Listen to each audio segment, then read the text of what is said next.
Welcome to the Stolen Goodbyes podcast with me, Karen Rice. This is being recorded remotely due to the COVID-19 restrictions.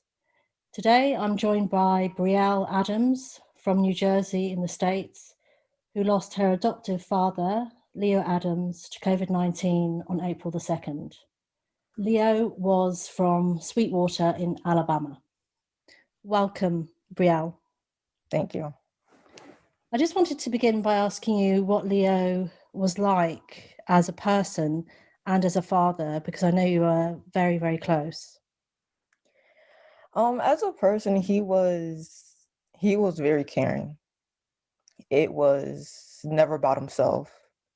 He would give you, like, if you didn't have any shoes, he would give you the shoes off his feet if they were your size.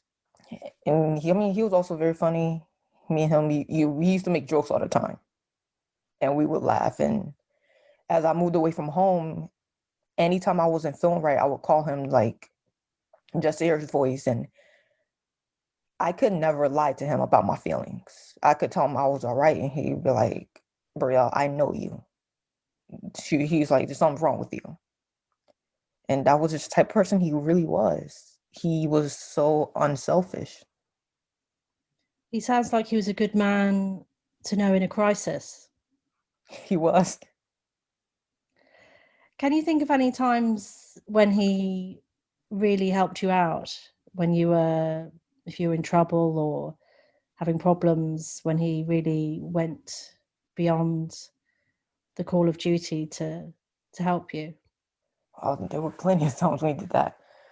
I remember this one time, he had promised to buy me something. He had promised to buy me a new tablet. And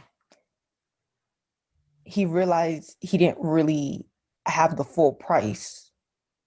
And he didn't want to disappoint me. And when I knew he didn't, and I knew he didn't have the full price, and I told him that it was okay, we could wait another day. And he was like, no, we're not waiting another day. He was like, I promised you this on this day, you're going to get it. And within a couple of hours, he somehow got all the money. He got the rest of the money because he was just so determined to get it that day.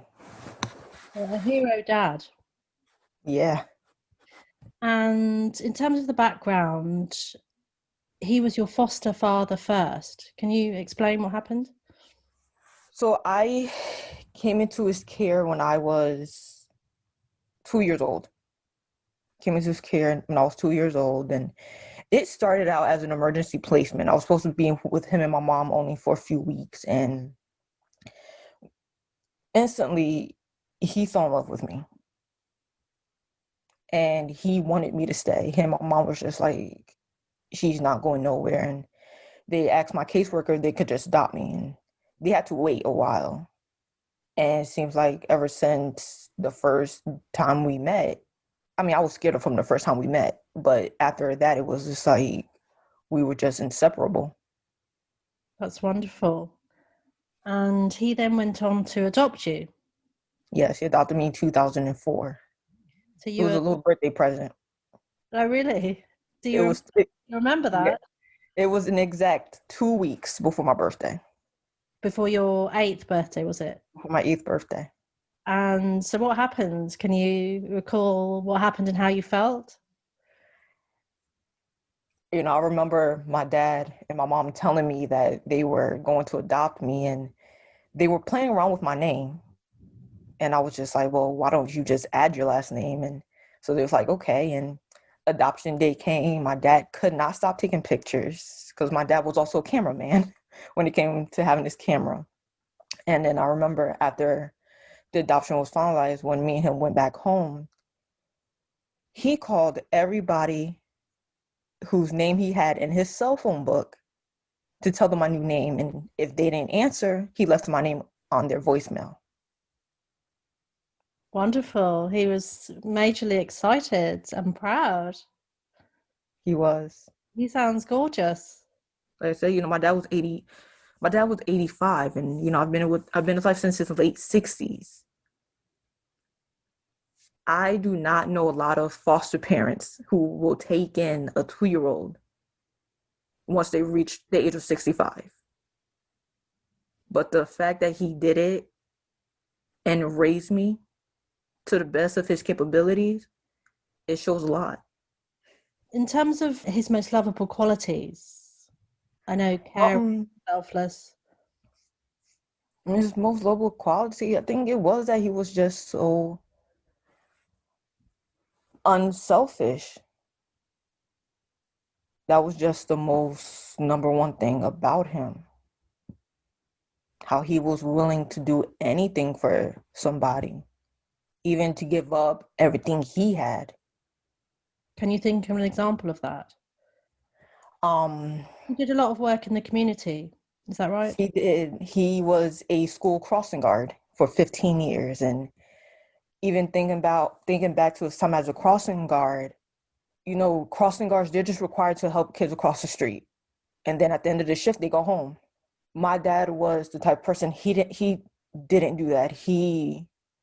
Sometimes the kids would go down to his post to wait for their parents. And if they were still there when he was getting ready to leave, it wasn't his responsibility. It was not in his job title and job description to stay with them and go home, but he stayed.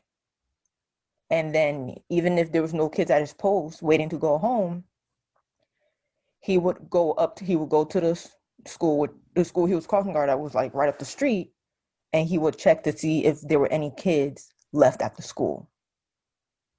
And then he would wait until, because the school had a bus aide who would walk to the school every day, and he would make sure that they got home before he left.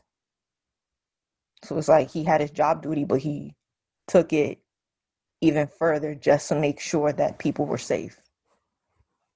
That sounds brilliant. He sounds great.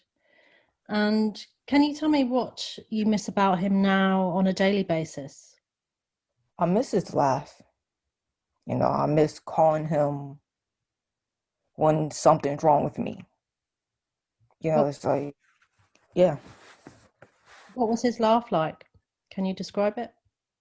It it had a lot of heart in it. And it wasn't, it never sounded fake. It was just, his laugh was pretty much full of life. It's like his laugh was like, if he started laughing, it made you laugh. Did he have a favorite saying? Or was there ever something that he always liked to do? He loved going to Dunkin' Donuts. Dunkin' Donuts was his thing. And he had always had one particular order. What was it? Medium French vanilla decaf with cream and sugar and a glazed donut. If there was no glazed donut, he got a glazed cruller donut.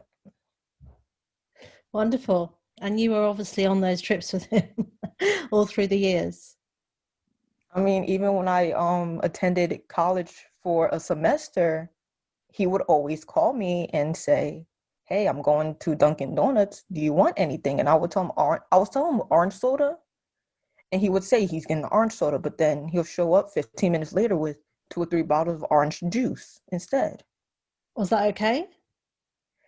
I mean, it was. I always found it funny, and for me, I just always laughed about it because I didn't want to seem ungrateful, Yeah. knowing that it was something that it wasn't like orange juice was something I didn't like. It was something I liked.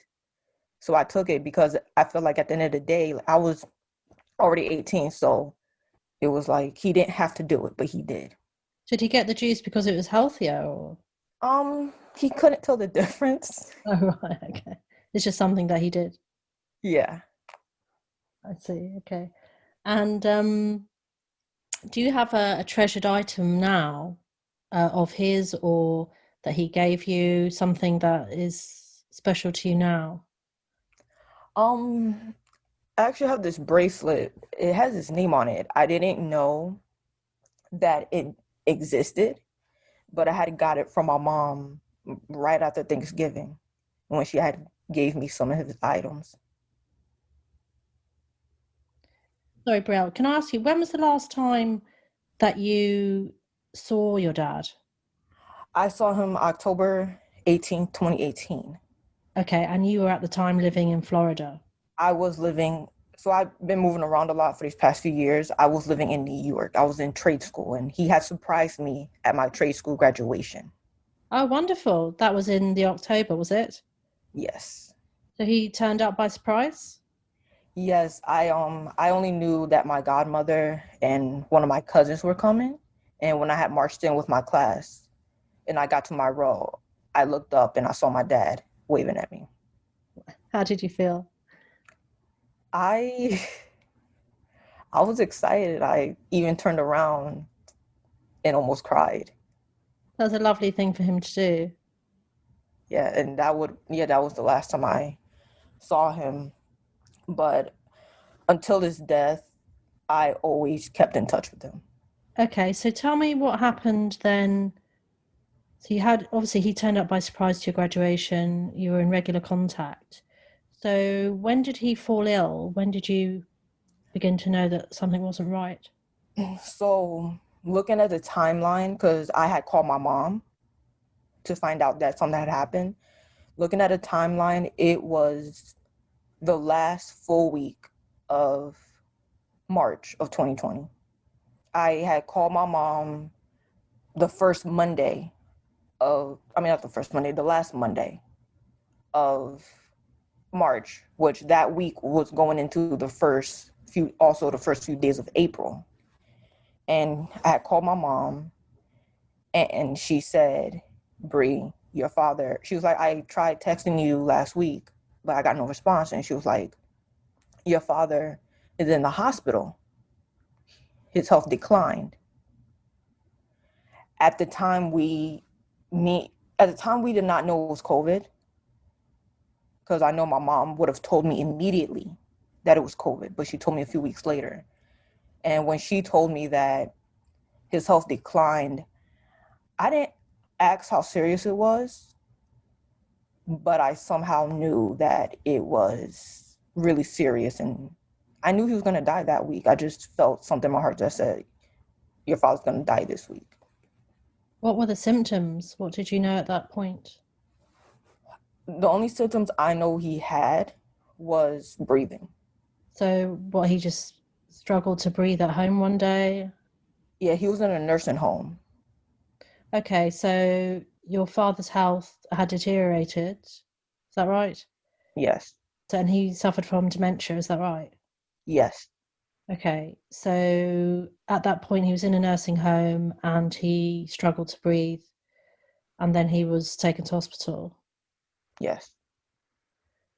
And what happened then? From there, so what actually they were doing to him in the hospital to me remains unknown, because I did not contact my mother again until talk to her that Monday. So I didn't contact her until that Friday to make sure he was okay. And what was happening then? When I called her that Friday, she told me that that he had died the previous day at 10 a.m. Oh my word. That must have been a blow, a huge blow. It was at the time, because for me it was like I wasn't just living in Florida. I suffer from addiction, and I was in rehab when all this went down. Oh my word. Okay. So to be in rehab and then call my mom and for her to say your dad died, it was a huge blow. And tell me, can you elaborate on how you coped, what you did, what support you had?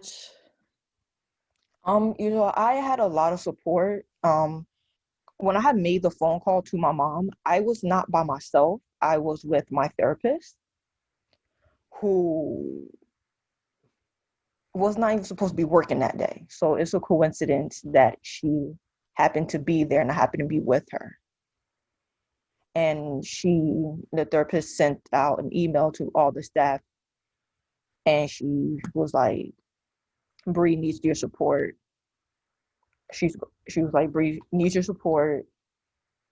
There's been a death in her family. And from there, it's like I just had staff. I had the staff making sure at all times I was okay. Clients were they made sure that like if I need somebody to talk to, that they they made sure I knew that they were there. Therapist was always readily available for me. What were your feelings about the fact that he had passed and you were unable to see him? You know, when he died, I was relieved only because, you know, he did have dementia. So for me, he was suffering. And I didn't want him to suffer anymore. So for me, it was like, okay, at least he's not going through that. But then thinking about myself, it was like, okay, for pretty much my entire life, he has been my world. And I was like, who am I supposed to call when I'm not feeling good? And, you know, I found myself even like there would be times when I would go to my room and I would have my room for like a few minutes to myself. But it was like the minute I would go in my room, I would just break down and cry because I was lost. What was your last conversation with your dad? My last conversation, which was February, it was Valentine's Day. He asked me when I was coming to see him. And I just told him I was going to see him soon. Mhm. Was he keen for you to come home? He wanted me to come home. Why? You know, I was his baby girl. I mean, he has 2 other children besides me. But, you know, I'm the youngest. So it was like I was the one he was worried about. Even though he didn't understand everything I was dealing with, he was like, you know, you need to be home with your family. So he felt that you would have been safer with him. Yes, And do you regret that, not going back? I do. That's always been the number one thing I regret because I wish I would have spent more time with him. What would you have said to him? I don't think I would have never said anything. During the course of my life with him, I've always stressed how much I loved him, and he knew how much I loved him. But with him and I, by the time I moved away from home, it just became about our presence with each other. We were just happy. We didn't have to have a conversation. We were just happy to be sitting with each other, just staring at each other. You didn't have to speak, No. but you communicated without speaking. Yes. Did you have nicknames for each other? I was Piggy Boo. Did you have one for him? I mean, he was just Pops. Nice. How do you feel about the fact that you couldn't say goodbye to him? I didn't like it. For when I realized I couldn't say goodbye, I was just like, well, is this the type of world we actually live in now? Where somebody died and I can't even say, like, let the person know, like, hey, I'm good, I'm okay. It's time for you to go. You know, I've always imagined being there when my dad took his last breath. That must be hard to accept. Yeah. Can you tell me about the funeral? What happened? So the funeral was 2 weeks after he died. And, you know, it was on Zoom. So I was able to Zoom in from Florida. And it was like, you know, it was like my dad was so important that over 100 people attended the funeral. I mean, at the time, there were people who still didn't know that he had died. And when I left, actually had left rehab on his birthday. And that's when I notified the rest of the people who didn't know. because the community that he served, they didn't know. So like the funeral's like, What like up to the funeral. what community was that? What community was that? The community, his crossing guard community. Explain. The like his job, like let's say he was a crossing guard, so it was like the town remembered who he was even after he retired.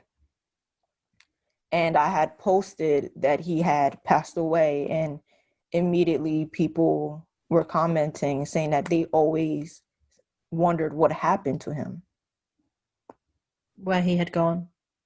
Yeah, and they said that now that they knew, and everybody was just talking about how kind and sweet, caring man he was. And I told them that I appreciated everything they did because, my dad worked in snow, rain, all the bad weather. And the fact that they would bring my dad coffee and stuff to make sure he was okay, I was like, I appreciate what you did for him while he was alive. So he looked after everyone, but they looked after him too. Yeah. So what was that Zoom meeting like? I mean, that must have been surreal. It was, because like a few days after he died, I actually had finally stopped crying about it. And I was laughing, like, I was just laughing, hanging out with people. And like, even right before the funeral, I was still laughing. Like, it was like, it looked like I had almost gotten over his death. But then when I went to zoom in on the funeral, when I saw his picture with his birth date and death date, it's like I just went through the pain again. And I just started crying. I mean, he sounds like he was your rock. He was. And, so I started crying, and then I stopped. The service began. People, it was only people, like my dad was a churchgoer and a very active member in the church. And it was both pastors he had served under that spoke highly of my dad. It was people from other church ministries within the church that they spoke very highly of my dad. And then one of my cousins had created a video of, I don't know how many photos there were, but there were a lot of photos just showing my dad. And when they played the video, once again I broke down and cried. Sounds very tough. Have you been able to visit his resting place? He does not have a resting place.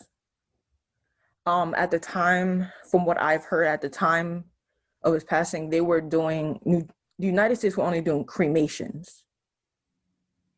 So he was cremated, and my mom kept his ashes.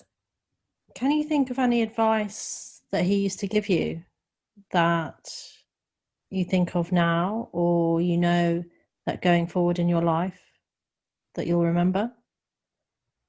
He always told me, Brie, you got this.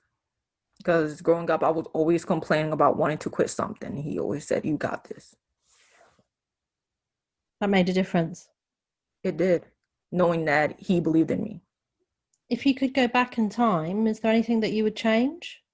If I also go back in time, I would have never left home. Why did you leave home? I mean, most people do. I left home. I mean, I'm still am young, but I was a few years younger than what I am now. And I just wanted adventure. I was 21 when I left home. So I was just looking for some type of adventure. I didn't know it would take me to 3 different states. It was just something new. What emotions are you left feeling now following the death of your dad? Just a lot of sadness and hurt. Are you sad that he died from COVID? That was the way he passed? Yes. I actually found out that it was COVID within 10 minutes after the funeral ended, because I called my mom right after the funeral ended. So did people know at the time of the funeral that he had suffered from COVID or not? Or you don't know? At the time of the funeral, I don't know if people knew, but I know eventually people started realizing it was COVID. Yeah. I mean, he sounds like such a kind, selfless man. So for him to die in that way, obviously, is painful. Yeah. In terms of the future, what now for you? For me, at this point, since he died, I just been about carrying on my father's legacy. And so, my dad, he loved helping people, and I'm the same exact way. Probably like think the end of next week or the beginning of a week after next, I'm starting a job teaching. I'm going to be an assistant teacher. And, I was thinking about like what that meant for me with my dad being gone. And I'm just like, and I was like, until I had graduated from 12th grade, my dad was there with me on every single first day of school. And in a few weeks, I'm about to do a first day of school as an assistant teacher, and he's not here. But I'm like, I'm carrying on the legacy of who he was. So he led by example, and Yeah. he was a very good example. Yeah. How do you feel about the way the government, Donald Trump, has handled the pandemic? I don't like it. This is not the first time that a pandemic like this really has hit. Because in 2010, there was the swine flu. And, I know it was a different administration, but that got handled quick to where not as many people died. So it's like looking at the coronavirus, it is suspected that it was around before people even realized it. So it's like, since it was really around before people really realized it, it should have been stopped right then. It shouldn't have been, oh, we know the coronavirus is here, but we're going to keep going because it's not that serious. That's what you felt Trump's attitude was? Yeah. I felt like right in the beginning, he was not serious about it. And then as time went on, he realized that millions of people were like thousands of people were dying. That's when it was like, okay, it's serious. We're going to do something about this. Mm. But it took thousands of people already to have died from it. What does that say about him as a leader, do you think? What I think it says is that he doesn't know how to prioritize things as a leader. Like, for me, the way I see it, he'd rather be on Twitter tweeting at 3 a.m. in the morning instead of trying to figure out a health crisis and wait until it gets serious. Do you feel if he had acted much earlier that your dad may still be with us today? I don't know if he would have still been with us, but I feel like he would have had a better chance. What do you want Joe Biden to do? I would like Joe Biden to just take this virus serious. And I know right now the numbers are going up still. So it's like with him, I'm just like, I would just like for him to, I know he can't put a stop to it overnight, and I don't expect him to, but at least start coming up with ideas besides the vaccine to get the numbers to at least slowly start coming down. What's the one thing you wish people understood about the virus and the pandemic, given that you've lost someone so special to you? So, I've heard people personally say that the coronavirus isn't real and that they don't need to wear masks. At the time my dad died, there was no mask mandate. It didn't come about until I think the week of his death. So there was no mask mandate in April 2020. March of 2020, there was no mask mandate. But that came in April, was it? It came in early April. Okay. So it's like, when people know, wear a mask. You may not think it's just because you may not have experienced the virus, whether it's yourself or a family member, does not mean this virus does not exist. Do everything you can to protect yourself. Because when it comes, it's not going to come like no common cold. is gonna come in a much serious way.